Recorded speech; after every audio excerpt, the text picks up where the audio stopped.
Most of the events in my life, I have to say, didn't come about by planning. They came about more by circumstance.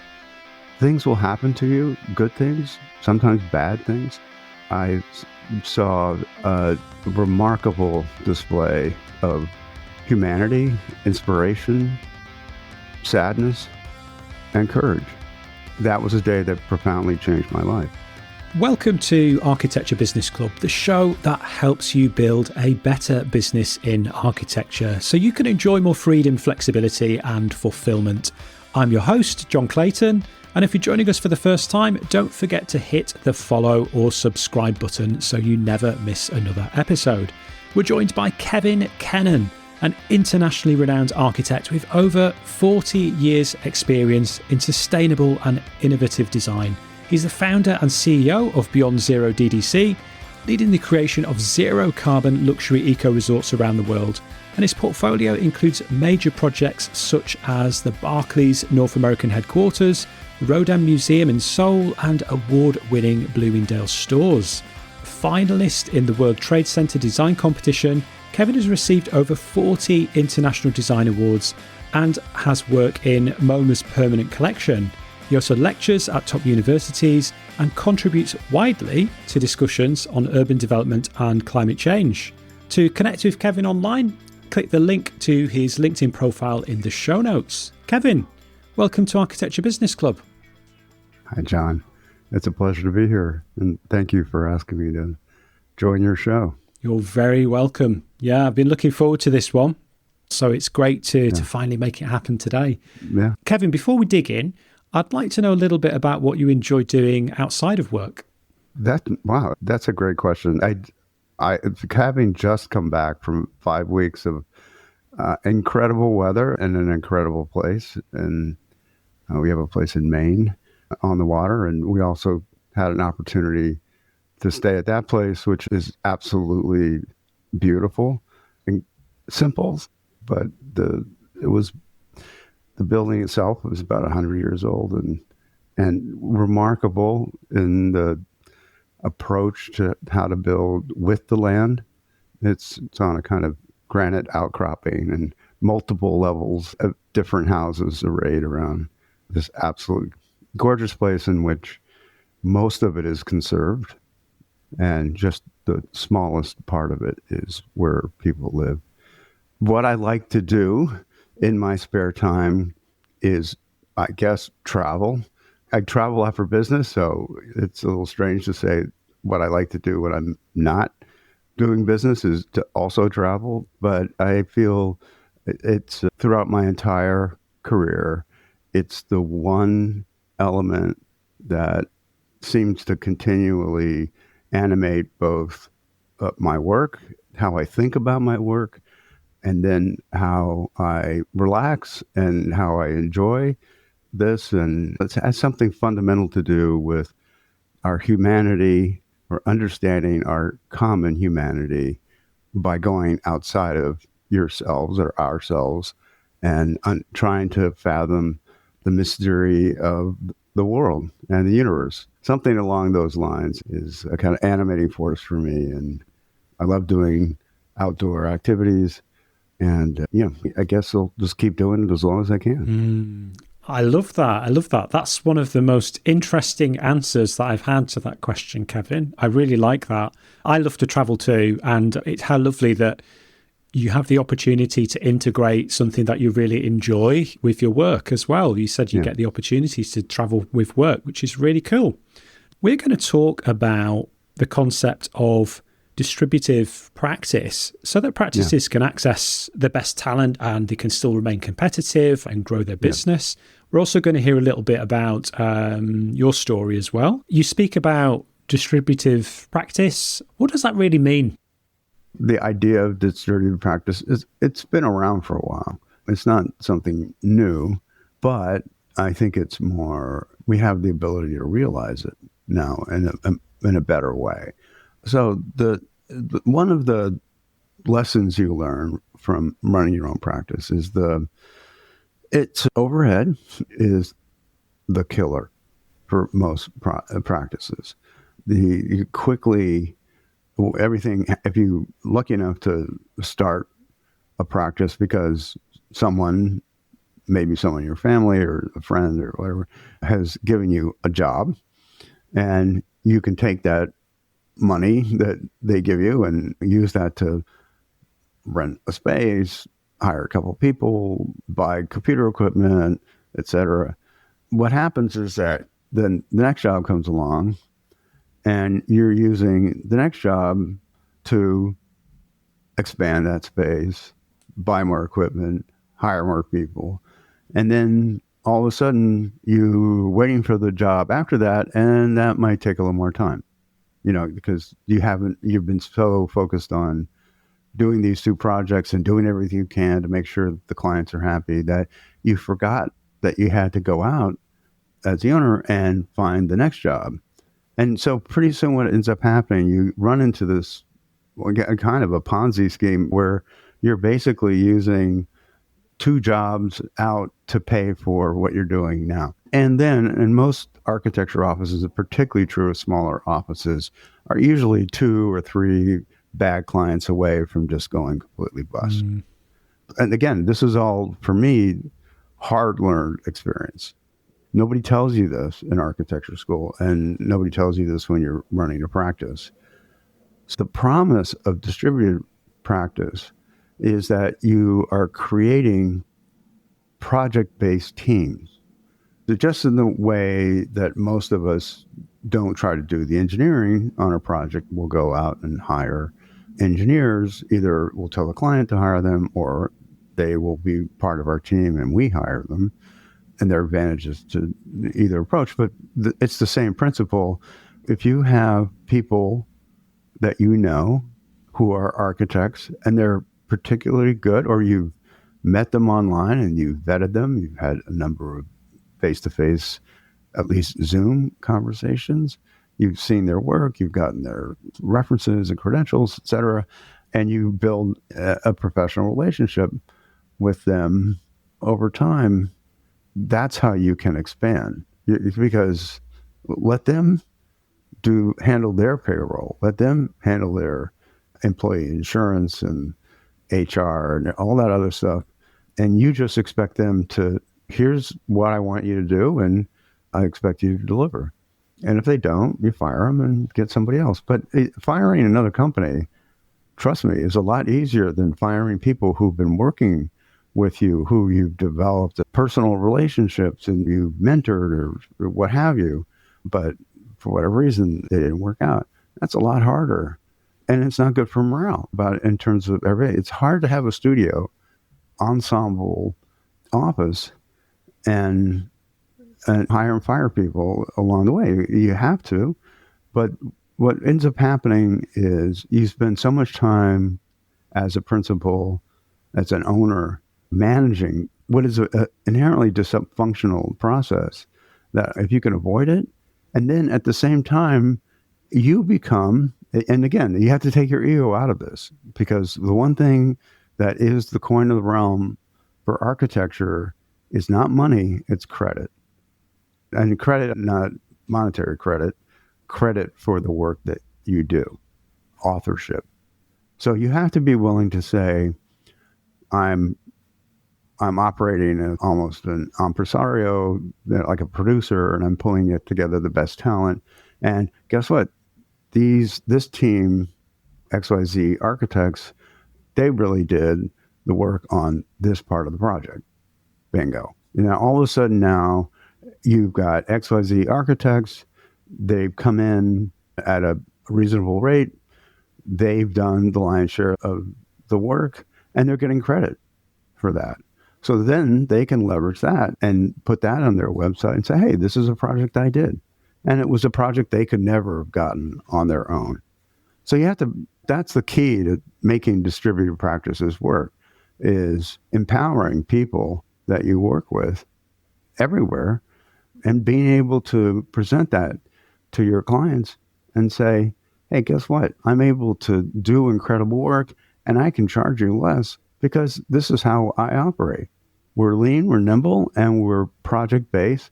And my track record, and it works for me, is that not only do I have all these incredible buildings I've designed, but I have designed them by putting together the best and the brightest teams to do these types of projects. I love the sound of this approach. I think it's a really smart idea. There may be some people out there, though, that are listening that maybe have some doubts about this. One of the things may be about working with remote teams on projects. So I was wondering what common misconceptions you think there may be when it comes to working with remote teams in particular. I think that let's talk from the architect side, and then we can talk about from the client side. So from the architect side, what I hear a lot is, well, no.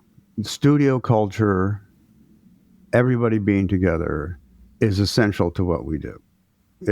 You're sort of planning the accidental. It's the whole rationale between return to work, right? There's no substitute for that sort of social engagement, and architecture is a social activity. I don't disagree with that. And developing a kind of shorthand or being able to just walk by someone's desk and see what they're working on and go, hey, that was very true when everybody was at a drawing board and you could see exactly what they were doing. Not so much when everybody is at a computer screen. And if you're good at being a design architect and having people work for you, the one thing you learn is the thing people hate more than anything, especially when they're on a computer, is having somebody come around and look over their shoulder at what they're doing. Yeah, you could do it as a drawing. I'm not sure what happened because I was very used to working on a big drafting table, everybody coming around and occasionally spilling coffee and what you're doing. That was like the worst thing. But you were always talking about the drawing and you're looking at, have you thought about this? And you would sketch over it together. And it was much more making the drawings were more interactive. Obviously, you didn't do as many of them, but, more transparent process as well, because it's so visible, isn't it? You've got that big drawing board in the office and you can't help but be drawn to it and see exactly what people are working on, which, as you say, when people are working on screens, it's a little bit harder to see the bigger picture of what they're working on.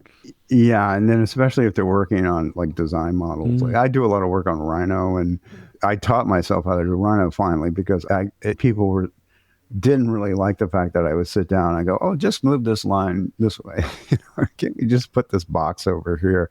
And you're tempted to do that when you are sitting down and trying to design over someone's shoulder. Anyway, I stopped doing that. And what we did instead was we would just get everybody together as a group and put stuff up on the wall or a giant screen, and we just go through it that way. And then everybody participated in that. But you can do that just as easily on Zoom. You can share a screen, everybody can be on there. Hopefully everybody's paying attention. And the one thing on Zoom calls that I really like is people maybe, depending, they're in their own environments, either in their smaller offices somewhere or sometimes they're at home. I think they tend to be a little more relaxed. Actually, everybody's a lot more polite. You don't get as many people talking over each other. And also, I find that sometimes the quietest people feel more comfortable speaking on a Zoom call than they would if they were sitting there face to face and dealing with a sort of social anxiety. Because you can have that in practices where there's some more of the quieter, more introverted people may feel a bit uncomfortable getting involved and sharing their opinions on things for fear of being, oh, that's a terrible idea. Why have you shared that? So that's an interesting advantage of using something like, you mentioned Zoom. There's obviously lots of other ways to collaborate together on projects now as well. What about from the client side? Do you think there's any kind of misconceptions from a client's perspective on? Yeah, I think there are cultural misconceptions. I had a client once tell me, who's doing your working drawings? And at the time, I was working with a company in India who were doing some of it, not all of it. And I had a project manager who she was trying to work both sides of this, and she was whispering to the client. And that kind of came back to me in a meeting once where there was some sort of disagreement about their bill, usually. And they said, we think you're taking advantage of us and you're farming out our work to someplace in India. And they said it disparagingly. My response at the time was, hold on a second. I'm able to do what I'm doing at your price because we originally went in at this level and then we went down, and you keep changing things and whatever it was. And we have to meet up with your demand. I'm not coming back to you and asking for more money. I'm trying to work within your framework, and I need to be able to make that decision myself. It's my business decision. It's my responsibility to ensure that the end product works. So it's not like there's no filter there, right? So how I go about my business is my business, not yours. I think you have to be able to have that discussion and that battle a little bit sometimes. But fundamentally, I do believe that it's not the client's business. Yeah. It's as long as you are working within the framework that they've established. Yeah. I suppose it could be seen to be a challenge to build a strong team with other project members that are not in the same room or perhaps not even in the same country. What do you think is needed to help bind everybody together? I think if you're going to do that, you have to vet who precisely is on the job. And the first time you do it is the riskiest one. Because you have to think of the first time I really want to build, not only do I want to build a team that's right for this specific project, but I want to ideally build a team with companies who are going to be able to deliver on the next project. So that the first game is always, in what we call in basketball, a pickup game, throwing people together. And this is a little bit like when I formed United Architects to do the World Trade Center competition, and we're one of 800 people who got, there's a field of 800 teams all over the world, and we were selected as one. There's only 5 that got selected, and the other ones are big names. We were just kids, but they were all my friends, and if I didn't know them directly, somebody on the team knew and recommended the other one, and we all got together. It was like the ultimate pickup game, but it was such a fulfilling enterprise that the fact that we didn't win was irrelevant, because we won by just doing what we did, and we were just happy to be part of that at the time, and to show,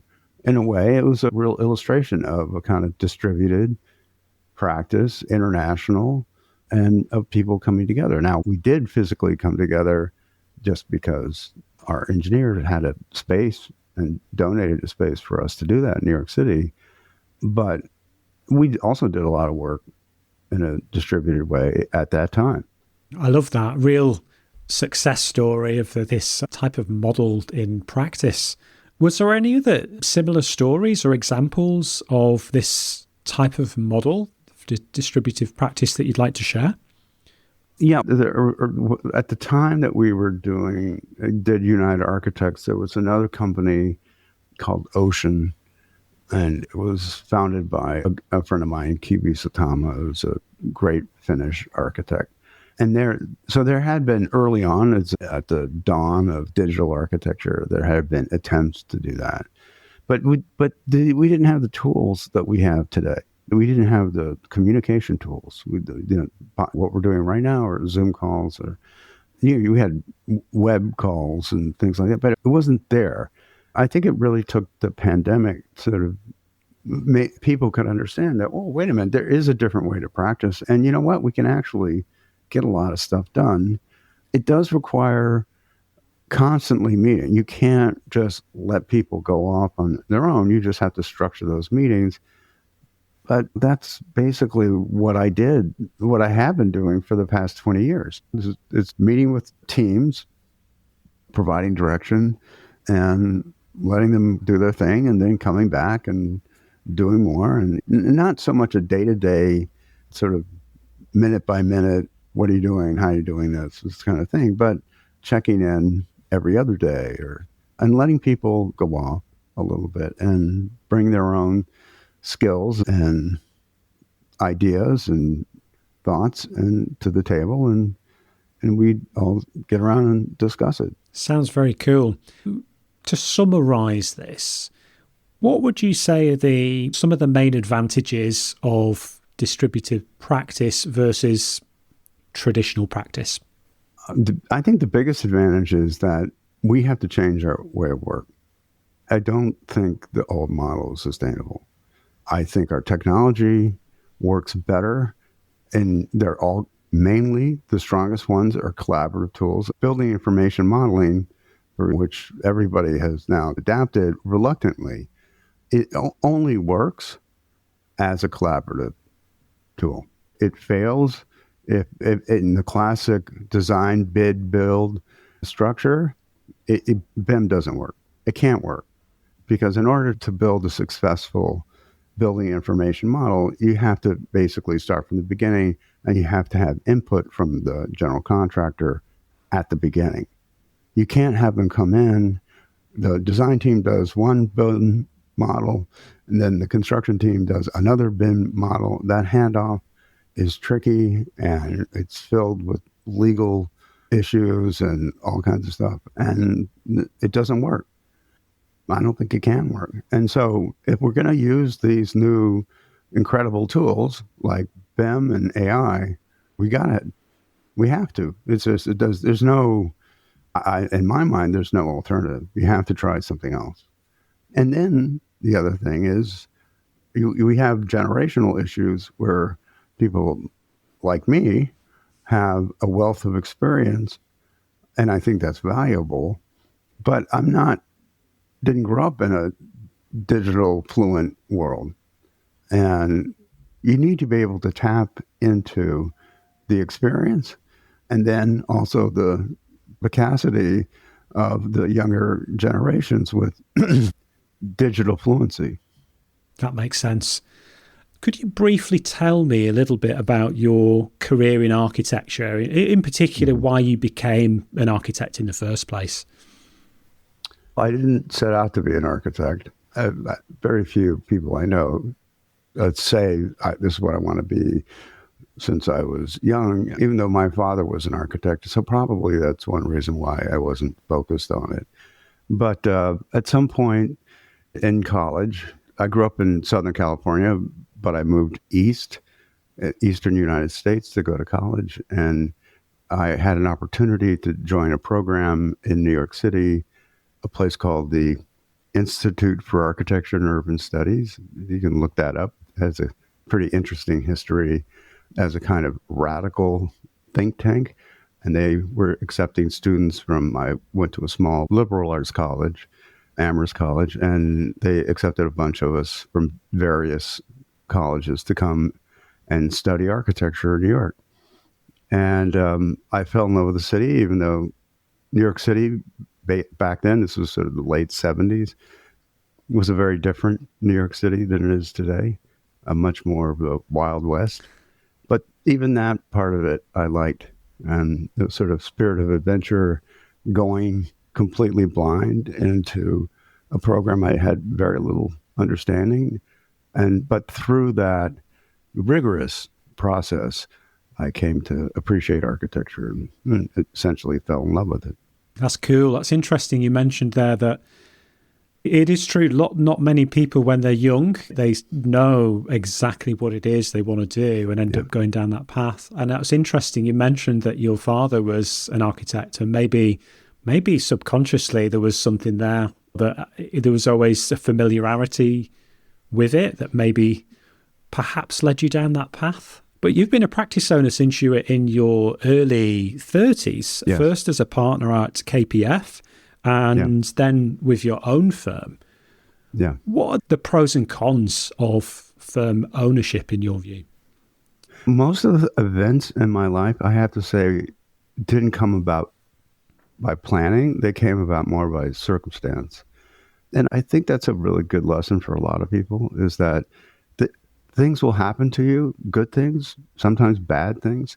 And t- if you use a certain time during that period of change to reflect on what's happening and ask yourself a few questions about, am I doing something here that I could do better if I were to just change my trajectory in the face of it? And just by pure coincidence, today happens to be 9/11, the 24th anniversary of the attacks at Ground Zero. And that was a day that profoundly changed my life. That was when I left KPF, or not shortly after that, and started my own project. But it was really propelled by my intense desire to help New York City, the city I fell in love with, help it heal. And I was very fortunate to have participated in a number of activities at Ground Zero very early on. First with a temporary viewing platform, which I designed and built in collaboration with friends of mine. And then secondly, also putting a team together of friends, of international architects, and we were selected as finalists in the World Trade Center design competition.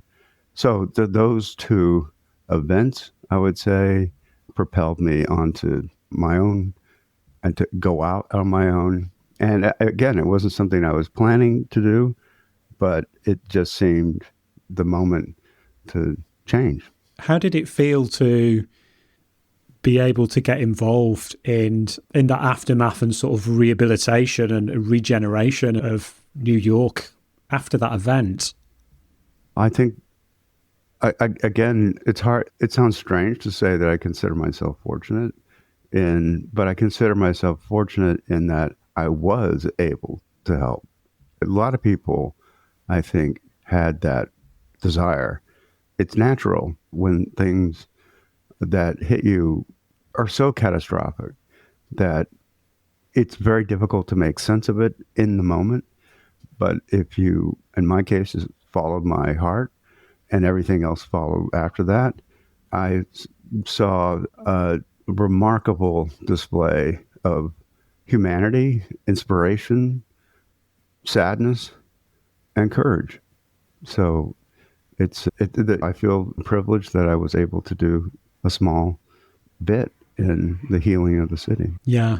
As you say, to be able to give something back like that, to be in a position to be able to do something and change things for the better, an advantage of doing what you do. So that was a catalyst for you going out and starting your own practice. Could we talk a little bit then about the difference that you found from working for other practices to having your own practice? Did you find there were some advantages to having your own practice once you set it up?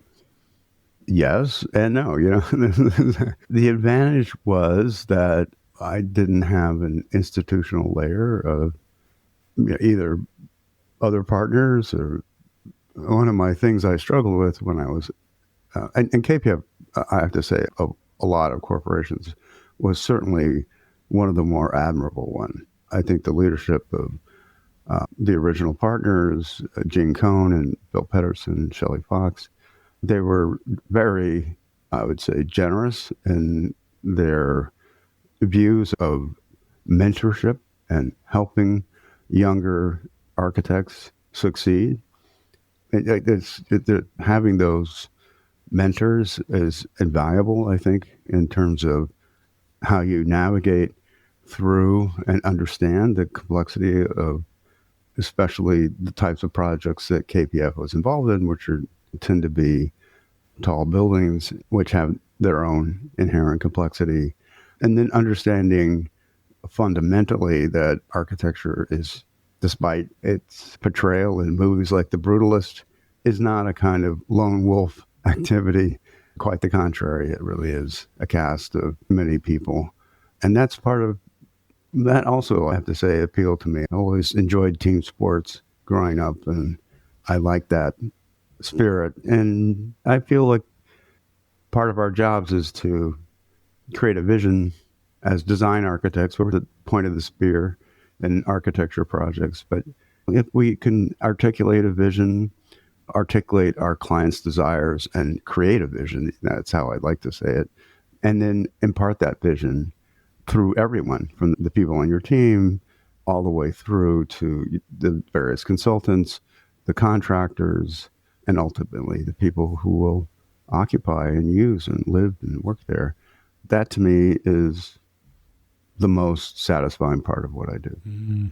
I know that you mentioned team sports there. I also firmly believe that architecture is a team sport. Even on small projects, there can be multiple people that are involved. Oh, yeah. And actually, business generally, I think, is better played as a team sport. For sure. I think it's definitely easier. And I think there's more opportunity for growth if you can work with other people and collaborate, for sure. Yeah. So what about the future of the profession? Where do you see things heading? There's a lot of discussion, and I talk about this more and more, simply around where's the profession going? Like a lot of professions and industries right now, there's a lot of conversation around AI and technology in general. I think that there's great promise in what that level of information, the rapidity of the information, and the ability to work across the world with people, and just as we're having this amazing conversation and we're in completely different places, that's a remarkable change in how we operate. For centuries, we had to come together in a space, a studio space, as architects, work together. There was always two parts that were essential to how we work. One is that was where you went to learn, right? Most of the stuff you learn in terms of how to create architecture, how to understand it, understand how it's put together, the rules, the regulations, the methodology. That's not taught to you in school, nor should it be. The school is a place of discovery and a place to give you a kind of overview of how you fit into culturally, how you fit into society. But the pragmatics of what you do is generally taught in an office. Now, when I left graduate school, which was in 1984, and I had been working for architects before that. Essentially, in 1984, you went and you worked for a company and everything was drawing by hand. You spent, I would say, the first part of your career just learning how to draw, learning how to letter. You hand lettered everything. You're also learning what to say and how to build curtain walls and how to put buildings together. But it's quite different now. The tools are different. And now with AI, you can achieve a lot in terms of imagery. And to some degree, I think we're starting to see AI in planning, doing test layouts, where it used to take us hundreds of hours to figure out parking lots. We can do that rapidly. But we have been working that way for a while. I just think the tools are there and they're theoretically going to make our lives simpler. But historically, what's happened, I found at least, is that the more tools we possess, it doesn't speed up the process. It just allows us to look at more options and look at more options faster. And I think that's where we're headed. The real problem with AI is that there is no substitute for learning. And learning sometimes is learning on the job. I think a lot of times I've heard clients, not the good ones, but the not so good ones, who say things like, we're just paying for you to learn on the job. My response is always, I hope so. Because every job that I do we start with a blank sheet of paper. Because it's not replicable. What your desires are different from someone else's. So you better hope that I am learning on this and everybody around is learning, and they're learning about what you want and how we can achieve that. So I think that's the part that we haven't quite cracked yet, is how do we package those years of learning and then to be able to use AI effectively as a tool, so that when you're prompting AI, you have the ability to think critically about what it's producing. Is this just hallucination? Is it really, how can I prompt it in such a way that will give me a critical perspective on whatever the output is? I still think that old expression that used to motivate computer science and technology in general was sort of garbage in, garbage out. And I think that we have to focus as a profession on garbage in. If we're going to basically, because we don't understand what garbage out is unless you have, like me, years of experience. And I don't think that AI can replicate that sort of critical way, let's say, of engaging the architecture process in both for ourselves, what we want to accomplish, but even more importantly, to get the best that we can for our clients. Interesting. So you don't think that architects are in any danger of being replaced by AI anytime soon?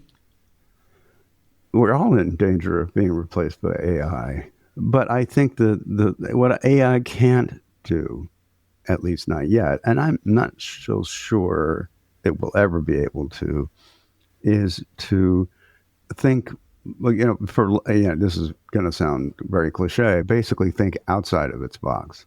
Have the ability to not to think in a kind of linear fashion or descriptive fashion or serial fashion, which is how most language models are constructed. They're just predicting what the next term or image or what in the sequence of what they're doing against an array of other sequences. But human beings have the capacity just to completely leap out of that and think laterally and up and down and sideways and at once. And I that's a skill that I've developed, but I've developed that over years of trying things, making mistakes, trying it again, making another mistake. But it's not just pure trial and error. It's trial, error, and inspiration. So show me the robot that is inspired, and then I think we can talk.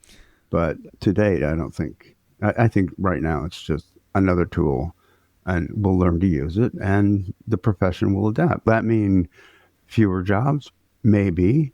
What I hope it means is that we get to re-examine practice and find new ways for people to improve their lives in the cause of architecture.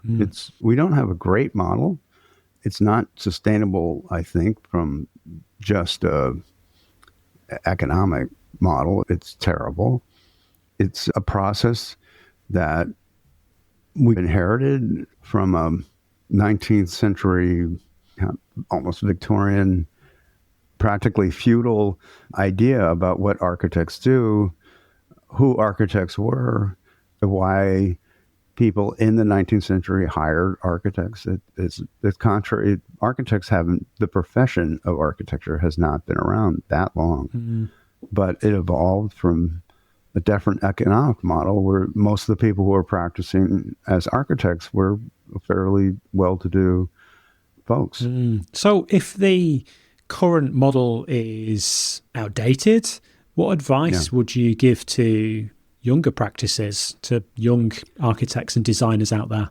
The advice that everybody got when I left architecture school, or even thinking about going to architecture school, was go and work for someone whose work you admire and stick it out for a minimum of 5 years and learn everything you can, about that. I think now I feel like there's a different model out there potentially, which is I still think it's valuable for, if you can, go and work for someone whose work you admire at the beginning of your career. You have choices to make, go a big firm or a small firm, and there's different advantages to both. But I don't think you have to make a career in any one place anymore. I think you if you're directed, you go in there, you're going to work hard. I don't think I wouldn't get distracted about the work-life balance stuff, because you have to basically go into architecture with the idea that your life and work are going to be pretty much the same, that there isn't a whole distinction between, because you're really entering a kind of culture, not so much a business. So that's number one. I think the second thing is engage with other architects all over the world. We have a portal. We're doing it right now. We have incredible networks. I still engage with a lot of people on LinkedIn. Maybe it's a little old-fashioned, but I do. The fact that LinkedIn tends to be more professional. It's about business. You can go to other social platforms to get commentary, but those are distractions. Having that ability to reach out, ask questions, go on podcasts, listen to podcasts. I think podcasts are one of the best mediums to get a sense of who people are. And then to set up shop as early as you can, because the only way that I think you can have a satisfying career and feel like you're actually making a difference is to have your own shop. That's right. There are a lot of people would go, oh, not many people can afford to do that. It costs money, et cetera.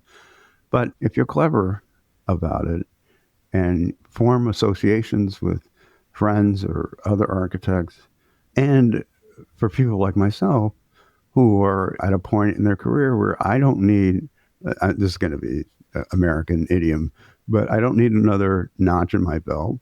I've done enough projects that I don't feel like I have to do another project to prove that, I know what I'm doing. Yeah, I spend a lot of time just trying to help and promote younger practices, either bring them in on projects that I'm working in, or tell other people I know who are not architects or in real estate in New York, for example, or startups in Silicon Valley, places where people might need the work of architects. They want somebody younger. They want a sort of fresh thinking. And obviously, younger architects don't cost as much. All of that, and take advantage of the world that's out there beyond just having to go and meet people face to face, go out and find a place, a studio, and have everybody.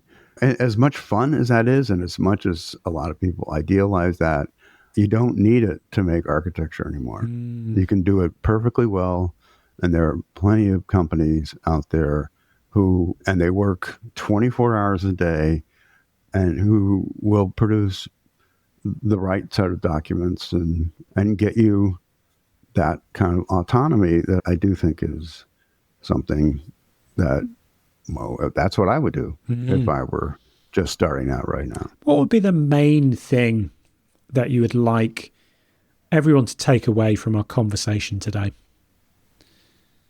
Don't give up on architecture. It's so vital, I think, today, more than anything. I do think that the best way to think of architecture is that we are, and our value to the world is that we're visionaries. Ideally rooted in an understanding of the past, but with our eyes and spirit pointed towards the future. And that the only way we get anywhere in that building that better world, and it is utopian you can't really be an architect and not be fundamentally an optimist, it doesn't work. And the only way you can do that is by sharing our humanity and working together.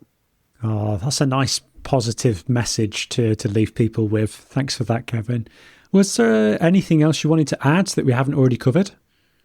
No, I think that's the limit of my profundity today. So, maybe the next cup of coffee I'll have some more, but that I think I'd like to end there. Perfect. Yeah, and it is. You've got up quite early this morning, especially for this interview. So I'm sure you're probably gasping for that next cup of coffee after we finish. I will let you go in a moment. We've just got there's just one question I wanted to ask. I like to ask all the guests. I also love to travel and to discover new places. Just wondered if there was one place that you could share with us. One of your favorite places. Could be near or far. So somewhere that you love. And any thoughts? Maybe it's just what happens when you get to be my age. You start having dreams that you had when you were younger. They come back to you sometimes more vividly. And I used to dream always about Yosemite, and I have no idea why I dream about Yosemite. I don't but yeah, there are favorite places, and I have lots of them, but most of them tend to be extraordinary, somewhat desolate landscapes. That sounds cool. I've not been to Yosemite, but I love anything either with the coast, the sea, or the mountains, or both together. I love anything like that. Brilliant. Kevin, I really enjoyed this conversation. Thank you so much for giving up your time this morning to record this with me. Sure. Just, can you remind everybody, where's the best place for people to connect with you online? Yeah, LinkedIn by far. That's the easiest. And you'll find me on LinkedIn under Paul Kevin Kennon. And Paul is my first name. That was my father's name. And the only reason I have to do that is just so I can be verified. It doesn't work anymore. So I go by Kevin. So I'm known as Kevin Kennon. But if you'll find me on LinkedIn under Paul Kevin Kennon, that's it. I don't think there are too many. So it's pretty easy to find me. And that's Kennon. Perfect. And I'll make sure we put a link to your LinkedIn profile in the show notes. So you just need to go and click that link and you can find Kevin on LinkedIn. And just one other thing. I love connecting with people. So if you reach out to me and you have a question, and I'll take the time to answer. If it's a longer thing, we can schedule a meeting and we can talk about it as well. Oh, that's brilliant. That's very generous of you. Thanks again, Kevin. Thank you, John. Pleasure to be here. Thanks so much for listening to this episode of Architecture Business Club. If you liked this episode, think other people might enjoy it, or just want to show your support for the show, then please leave a 5-star review or rating wherever you listen to podcasts. It would mean so much to me, and it makes it easier for new listeners to discover the show. And if you haven't done so already, don't forget to hit the follow or subscribe button so you never miss another episode. And if you'd like to connect with me online, you can do that on most social media platforms. Just search for @Mr. John Clayton. The best place to connect with me online is LinkedIn, and you can find a link to my profile in the show notes. Remember, running your architecture business doesn't have to be hard, and you don't need to do it alone. This is Architecture Business Club,